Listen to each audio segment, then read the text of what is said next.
Perkenalkan, saya Barbara Biha Putri, mahasiswi Kedokteran Gigi 2018 Universitas Diponegoro sebagai salah satu mahasiswi KKN tim 2 Undip tahun 2021 dengan dosen pembimbing lapangan Bapak Dr. Untung Sujianto. Universitas Diponegoro atau yang sering dikenal dengan Undip adalah salah satu perguruan tinggi negeri di Indonesia yang terletak di kota Semarang, Jawa Tengah.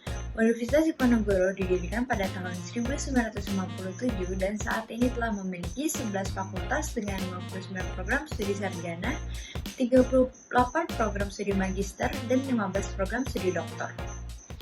Undip memiliki program tahunan yang dilaksanakan oleh mahasiswa program studi sarjana, yaitu KKN atau kuliah kerja nyata. Tujuan adanya kegiatan ini salah satunya untuk meningkatkan empati dan kebudayaan mahasiswa kepada masyarakat.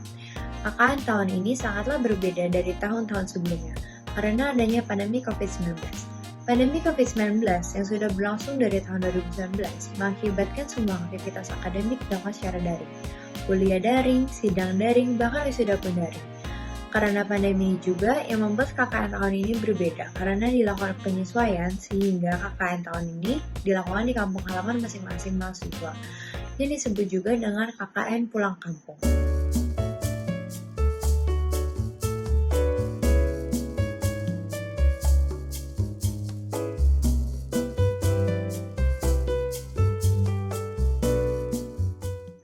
KKN tahun ini pun mengusung tema pemberdayaan masyarakat di tengah pandemi COVID-19 berbasis kepada pembangunan berkelanjutan atau SDGs.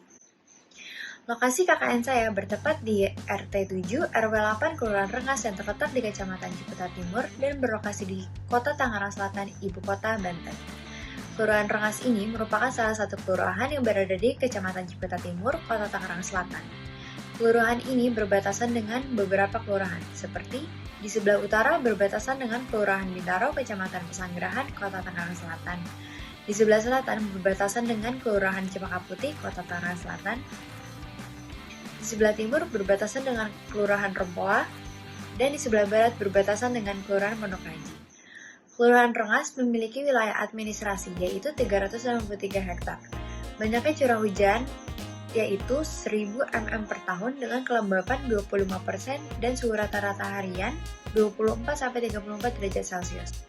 Topografi dari Kelurahan Rengas yaitu memiliki daratan yang rendah atau datar, dengan jumlah sungai sebanyak 2 buah. Keadaan penduduk Kelurahan Rengas, Kecamatan Ciputat Timur, berdasarkan data kependudukan sampai dengan tahun 2018 adalah sejumlah 29.665 jiwa, terdiri dari laki-laki 14.999 jiwa dan perempuan 14.696 jiwa. Kelurahan ini memiliki rata-rata penduduk sebesar 12.203 per kilometer persegi. Penduduk tersebut secara administratif tersebar menjadi 11 rukun warga atau RW dan 75 rukun tetangga atau RT. Potensi yang dimiliki oleh Kelurahan Rengas adalah memiliki sarana dan prasarana yang lengkap, misalkan seperti sarana pemukiman, pendidikan, perkebunan, taman, perkantoran, dan fasilitas umum lainnya. Kelurahan ini memiliki pendidikan yang terdiri dari prasekolah yaitu pendidikan anak usia dini atau yang biasa disebut dengan PAUD, kemudian playgroup dan taman bacaan masyarakat, 15 TK, 1 SD negeri dan 1 SD swasta. Kemudian juga terdapat sarana kesehatan yang terdiri dari 1 unit puskesmas, 3 unit poliklinik, 13 unit posyandu purnama, dan 4 posyandu mandiri. Di bidang perkebunan didominasi oleh lahan kebun untuk palawija dan sayuran. Dari sektor perindustrian dan perdagangan terdapat 1 unit pasar tradisional, 1 unit supermarket, dan 1 unit SPBU, 1 unit bank di Kelurahan Rengas.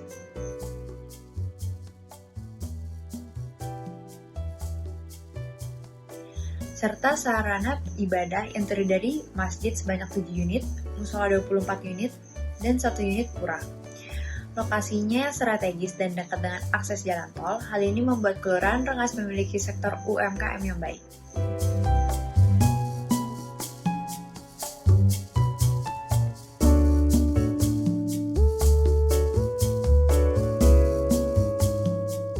Dari hasil survei yang telah dilakukan, didapatkan masalah utama di Kelurahan Rengas, yaitu adalah pandemi COVID-19. Penyebaran virus COVID-19 belum dapat teratasi dengan tuntas. Ditambah lagi, belum semua warga melakukan vaksinasi.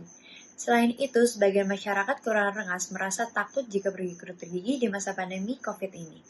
Dan kurangnya informasi mengenai cara merawat kesehatan gigi dan mulut.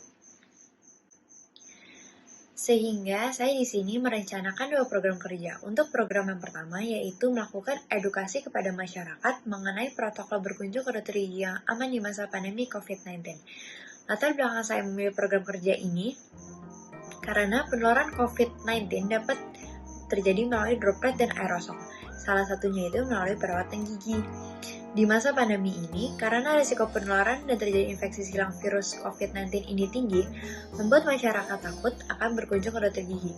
Sehingga apabila terjadi sakit pada area gigi dan mulut, maka kebanyakan masyarakat enggan untuk datang ke dokter gigi dan dibiarkan saja yang akan membuat penyakit tersebut semakin parah.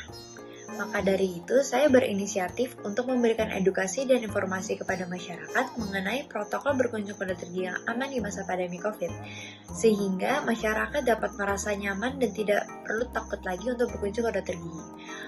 Pelaksanaan dari program ini dilakukan secara online dengan menyebarkan media dalam bentuk video yang saya buat dan disebarkan melalui grup WhatsApp. Agar program ini berjalan lebih maksimal, juga dilakukan sesi tanya jawab melalui chat WhatsApp. Saya akan memberikan tips aman berkunjung ke dokter gigi di masa pandemi COVID-19. Yang pertama, buat janji dengan dokter gigi bisa dilakukan secara online agar terhindar dari antrian. Kemudian gunakan masker sesuai anjuran WHO dan selalu sedia hand sanitizer atau melakukan cuci tangan menggunakan air sabun yang telah disediakan. Saat dilakukan screening oleh dokter ataupun perawat, wajib jawab dengan jujur. Selalu menerapkan physical distancing saat mengantri di rumah sakit atau di klinik gigi dengan tetap menjaga jarak sejauh 1,5 meter sampai 2 meter dan hindari berbicara dengan pasien lain. Sebelum memulai pemeriksaan gigi, pastikan sudah berkumur dengan larutan antiseptik yang sudah disediakan. Terakhir, untuk mengurangi kontak dengan dokter gigi, bisa melakukan konsultasi menggunakan teledentistry.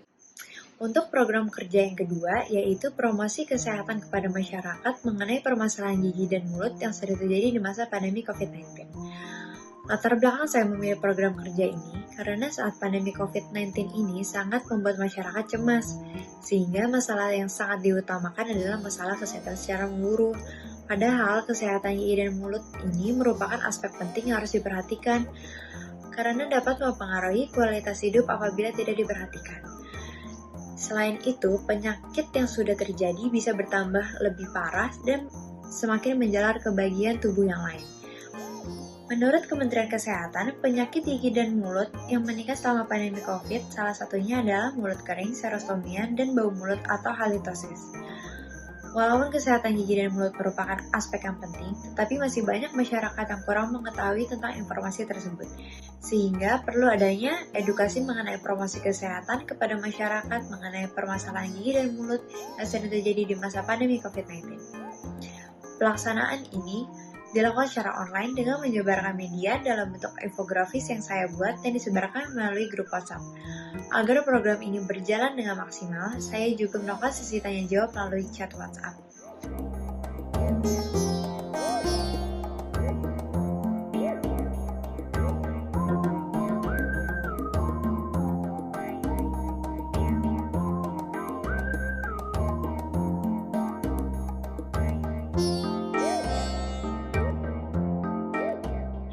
Selain melakukan pelaksanaan program kerja 1 dan 2, saya juga membantu pelaksanaan program disinfektan yang dilakukan oleh Ketua RW 8 Kelurahan Rengas yang dilakukan selama 2 hari, yaitu pada tanggal 8 dan 10 Juli 2021.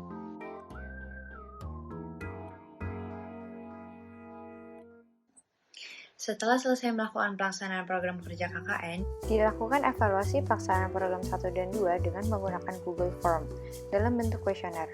Selain itu juga terdapat isian singkat mengenai kritik dan saran yang digunakan sebagai testimoni dan dibagikan di grup WhatsApp RT7 RW 8 Kelurahan Rengas.